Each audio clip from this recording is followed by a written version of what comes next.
St. Lucia has achieved consecutive years of significant economic growth, with a projected 4.3 in 2024, following 3.3 in 2023. This marks the first time in years the nation has experienced 3 consecutive years of growth exceeding 3%. Economist Richard Peterkin acknowledges this progress as a sign of advancement, but emphasizes that the country still faces substantial changes, particularly in infrastructure development.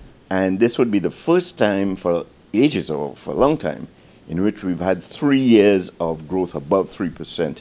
And that is tremendous, because that has to be the minimum if you really want to say that an island is going ahead. Now, again, in the budget, the Prime Minister spoke about this year being the year of infrastructure.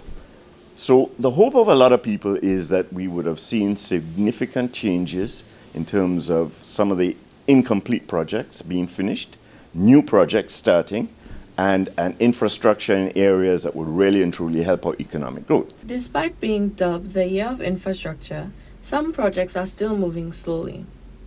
Such delays may point inefficiencies in planning and execution, as well as supply chain issues triggered by external conflicts like the war in Gaza, even as funds are allocated to improve critical infrastructure.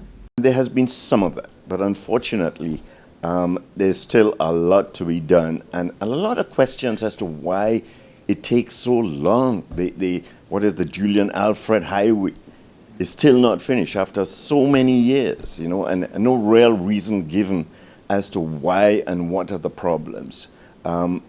Now we know what the problems are in terms of traffic in St. Lucia, and some of it is our own fault, because we keep bringing cars to the country, and everybody wants to own a car, and so the number of cars, our roads just really can't cope with it.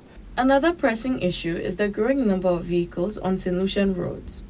Traffic congestion and inadequate road networks underscore the need for more coordinated and timely approach to infrastructure upgrades. Addressing these problems requires more than just funding.